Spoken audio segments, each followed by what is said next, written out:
A group of young women are having fun on a yacht. The girls go up to the deck to discuss their weekend plans, but their conversation is interrupted by an unusual phenomenon for such a hot country. The northern lights appear in the night sky, which is very strange. Cut to another scene. We see many people gathered, requesting electricity on what should be a perfectly normal day in Latin America. I suppose they were making fun of Spain nearby. Juan and his friends sit at a table, deal a deck of cards, and begin to play. In the middle of the party, someone bangs on the window. Vicente hands over a bottle of whiskey to make the game even more exciting. Suddenly, the power goes out, not just in the room, but all around the world. But that's not the only problem. Ana, the hostess, looks out the window and sees Vicente collapse in the street and stop breathing. The men run to the window and see their friend's body and, astonishingly, white snowflakes falling. Snow that had never fallen before in Buenos Aires, especially not in summer. It becomes clear to everyone that something is terribly wrong.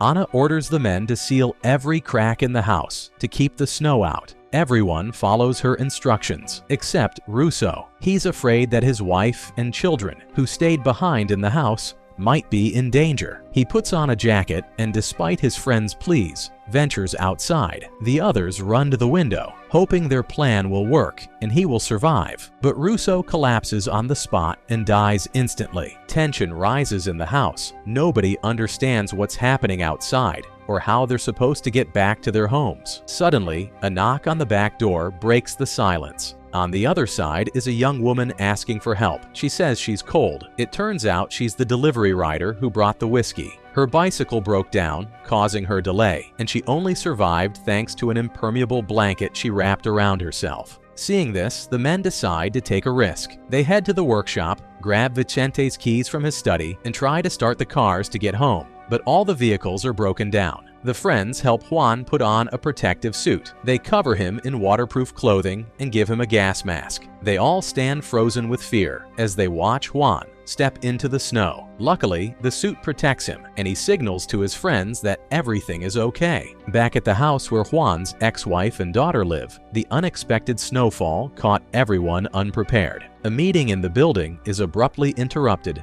when a car crashes through the glass entrance door. Juan continues his journey through a city where thousands have already died. At one point, he believes he hears a whistling sound, but when he looks back, he realizes it's coming from an electrician who was working on a utility pole when the apocalypse began. Morning arrives, but the snow keeps falling. Ana notices that her husband hasn't slept at all, and to cheer him up, she makes him some tea. A debate breaks out in the house about water. Everyone is afraid to drink it, worried it might be contaminated by the snow or by bacteria from the corpses. Bottled water supplies won't last long either. There are only a few liters left in the cupboard, and they must ration them. Ana realizes they'll have to go to the store, but they have to wait for Juan to return wearing his gas mask. Meanwhile, Juan hears the whistling again, and this time sees a man. The stranger is too scared to make contact, so Juan looks for shelter from him. As Juan searches for a shortcut, his friends board up the house windows, fearing looters. Following the train tracks, Juan finds a train surrounded by many corpses, but in one of the cars, there are still survivors begging for help. Juan panics. He doesn't know what to do for the wounded, who plead not to be left behind. All he can do is give them a bottle of water and promise to bring help. Back at the house, new problems arise. After the power cut, the gas supply goes out too, and soon the house will start to freeze. Everyone is anxious, but Alfredo finds a way to save them. He creates a homemade mask that will allow him to reach a police station and obtain gas masks. Finally, Juan arrives at his ex-wife's building. In the stairwell, he finds many dead neighbors. The survivors pray and don't pay attention to visitors. In her apartment, Juan meets a stranger, but Elena, his ex, explains that she sent the man. She confesses that Clara, their daughter, is not with her and that they must go find her. Elena clears out the neighbors so she and Juan can talk about Clara's disappearance, but no one else cares about their family drama. Want to know how Juan managed to escape and survive? They tell Charlie, the group leader, who is checking other apartments and finds one neighbor dead. Juan and Elena argue and blame each other, but Juan urges his ex to calm down and promises he'll find their daughter. He plans to go to the school and get the address of Clara's friend, whom Clara had gone to visit. When Juan leaves the apartment, a crowd of neighbors surrounds him, desperate to know how he survived. Charlie demands that Juan hand over the gas mask, but if he does, he won't be able to search for his daughter. Juan is forced to pull a gun to protect himself and his ex-wife. A shootout breaks out in the hallway, and an angry mob chases Juan to seize the gas mask by force. None of his friends will help the fugitives, so Juan has to fend for himself. He finds an abandoned apartment, shuts the door, and tells Elena to find waterproof clothing so they can go outside, while Juan and Elena search for anything to help them survive. Charlie and his men attempt to break down the door. Juan realizes he might not hold them off long enough. He gives his gear to Elena and tells her to run to the school and find the friend's address. As soon as Elena escapes, the mob storms the apartment. Juan doesn't give up. He puts a plastic bag over his head to protect against toxic air and smashes a window. The attackers withdraw to avoid dying, giving Juan precious seconds to climb out the window. But his strength fails him. There isn't enough oxygen in the bag and he collapses unconscious. When he opens his eyes, he sees his friends and Elena nearby. They manage to escape the house, get gas masks, and find a working car just in time to rescue him. The group takes Juan to a safe place, but none of them notices the fiery meteors falling from the sky. Juan and Elena are brought back to the house by their friends to decide what to do next. Juan asks to take the car to look for his daughter, but Alfredo, the homeowner, refuses, reminding him they must care for themselves first. Looking out the window, the residents see a stranger approaching, following the tire tracks left by the car. In the crowd is Bonito, the hardware store owner, who tells them there's another camp not far away where people need help and supplies. Alfredo again refuses to aid them, but while he talks to Bonito, someone in the house decides to betray everyone and steal the car. Unfortunately, the thief doesn't get far. Mesmerized by the flaming meteors, he crashes through a storefront window. Juan and Elena leave their friends and head off to search for their daughter. By now, the night has fallen and a blizzard starts. They try to find a car to get there faster and locate one, but just as they attempt to start it, a looter's vehicle appears nearby and they have to hide to avoid becoming the next victims. This time, Juan and Elena manage to escape, but looting increases throughout the city. Alfredo watches crowds of raiders ravage the streets and fears his house will be next. Juan asks Elena to check the secretary's office for the friend's address. Meanwhile, he plans to inspect the garage for a working vehicle. In none of this does the delivery rider blame herself for going to work instead of staying with her brother. She believes she missed her only chance to survive. To distract her, Alfredo puts her on guard and goes with another man to a nearby supermarket to buy supplies. Juan finds a working car and drives it to the school to pick up Elena, but the moment he arrives, he hears strange noises. Trying to find the source, Elena ends up in the school bathroom, where she discovers a boy locked in by local bullies. He doesn't realize that he has just been saved, but Juan is forced to explain it harshly. Pablo, the boy, doesn't believe the stranger and runs away, but when he sees his friends' bodies through the window, he stops and finally listens to Juan. Alfredo realizes they need to reinforce the garage before they store food there. Otherwise, the looters will find it and destroy the last survivors. To execute the plan, the men pass by a fire station in search of tools, where they run into Bonito and his crew, who are still resentful toward Alfredo. Bonito tells his old friend that they have a plan to protect the city. If Alfredo wants to be part of it, he must cooperate and let people into his garage. Elena and Juan arrive at Clara's friend's house, but Pablo lied. He gave his own address just to get home. Unfortunately, his entire family is dead, and Elena has to hold him back from going with them. Alfredo tells his wife about Bonito's plan, and Ana convinces him that joining forces is their best option. Alfredo manages to contact people in Argentina and learns that the toxic snow is falling across the continent, not just in their area. Elena takes Pablo with her, but the boy has a fever. Juan must take his wife and the boy to a pharmacy for medicine, but another woman appears. She's in labor. Despite her husband's objections, Elena lets her in. and it proves to be a mistake. Looters arrive with the woman, steal Juan's car keys, and lock him and Elena inside the pharmacy. After the raiders leave, Juan asks Pablo to open the door. The boy doesn't hear him, but when Elena asks, Pablo obeys. On the roof, Alfredo adjusts the antenna to pick up a signal, but when he tries to match the map with his compass, he finds that none of the compasses work. Juan, Elena, and Pablo escape the pharmacy and continue the search for Clara. On the way, they see a car, but when Juan notices a family with a child nearby, he decides not to steal it. Their path leads them back to the train, where he saw survivors before, but this time the train car is empty. The only thing left is a message scrawled on the window. Juan takes Elena and Pablo to Alfredo's house to treat Pablo and recover their strength. There he learns that all his friends plan to flee the city and escape to an island. Alfredo tells Juan that the Earth's magnetic field has collapsed. He's convinced it's the end for them all, and if Clara died in the snow, she was fortunate. A fight breaks out between the two men, and Juan realizes their paths are about to diverge forever. While they argue,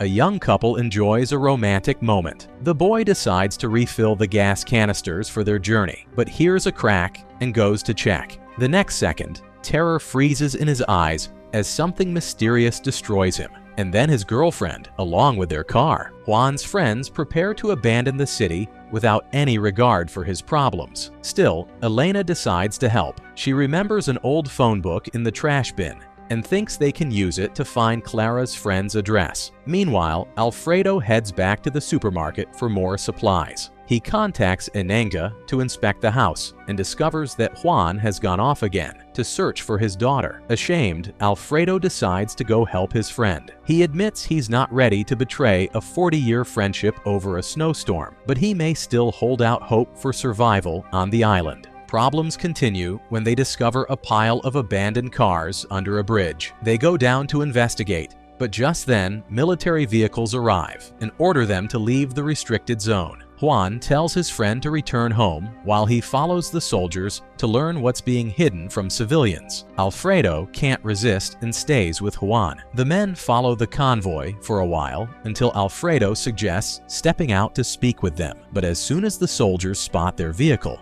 they open fire. Escaping is difficult. Something even more terrifying appears on the bridge. Insect-like creatures gigantic in size. They attack the soldiers and start chasing Alfredo and Juan. The men manage to find refuge and now try to figure out how to get back home. Juan decides to explore the area, assess the threat level, and determine their location. They find an abandoned rifle on the ground, giving them some means of defense, but then they see an insect with a human wrapped in a cocoon, and it's clear the rifle won't suffice. For some reason, Juan opens fire and kills one of the insects, but hundreds more swarm toward them. Suddenly, someone appears behind them, beckoning Juan and Alfredo to follow to a safe place. The strangers hurl Molotov cocktails at the insects to buy time, then lead the two to a church. The insects find their way in too. The newcomers remove their masks, revealing two young people, Corgo and Mickey, who escort Juan and Alfredo to their camp, where several dozen people are hiding. The group's leader, a nun, leads the men to the rooftop and shows them the fiery meteors raining down. Realizing it's an alien invasion, Alfredo tries to run back home to his wife,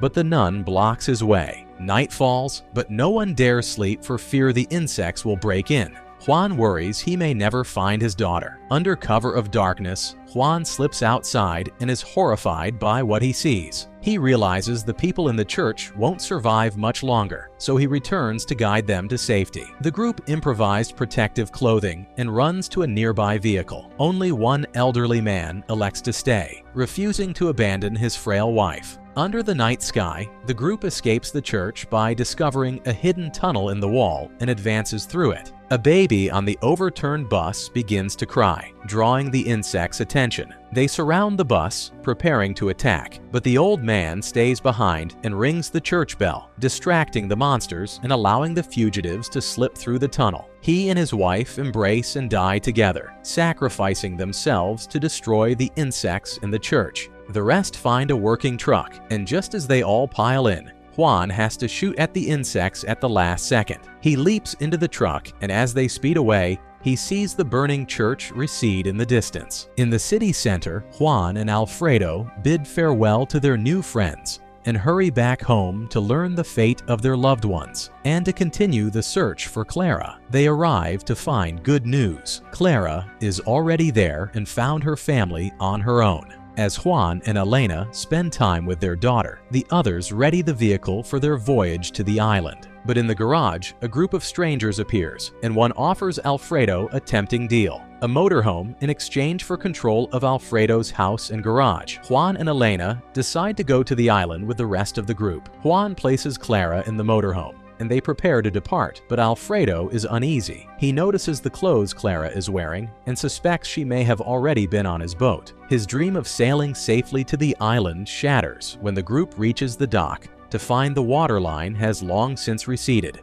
They must find another place to rest and make a new plan. The group stops at a still-standing mall. Juan meets friends from the church who invite the newcomers to stay. As everyone begins to relax, Clara suddenly has a seizure, something that has never happened before, and Juan suspects it's related to the head wound she suffered earlier. Meanwhile, Alfredo finds proof that the girl was indeed on his boat, though Clara herself doesn't remember it. The next morning, Juan hears people shouting and follows the crowd outside. The snow has stopped, the sky is bright, and nobody is dying of exposure without a mask. Pablo is the first to step into the snow, and when nothing happens to him, the others follow. In the crowd, one person is missing: Lucas, one of Alfredo's friends. While they search for him, a band of armed attackers storms the mall to rescue their friends. Juan jumps out to face the assassins and defeats them one by one. Lucas reappears with the military, but cannot fully explain how he found them.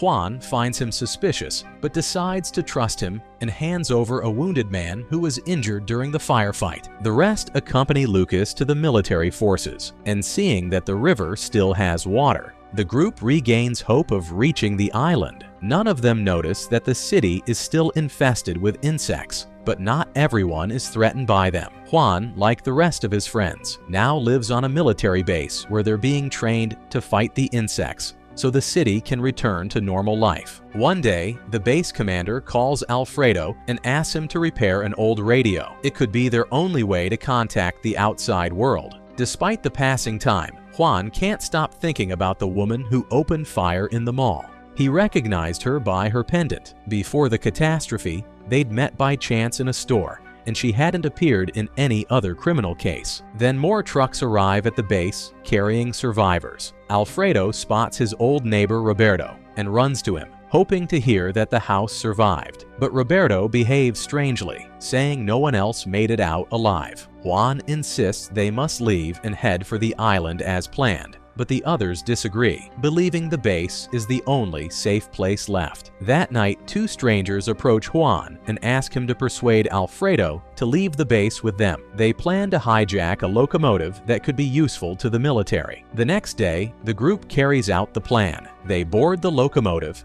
and head into the insect's lair to smash through the debris that cuts the city in two. The impact scatters cars and monsters, clearing the path. The missionary group celebrates as they return to the city, but the final leg of the journey must be done on foot. The tracks have been destroyed by someone or something. The group finds an abandoned military plane, but there are no survivors on board. In fact, they don't see any bodies, as if no one had ever been there. The greatest shock comes when they encounter a crowd of unfamiliar people behaving oddly. Using the radio Alfredo repaired, the base makes contact with the outside world and learns there are other survivors. But the joy is short-lived. When the heroes climb to the roof, they see a strange glow in the distance, and it doesn't look promising. Juan asks the commander to send people to investigate, but the request is denied. It's too dangerous, especially since the team that found the plane hasn't returned. To pass the time,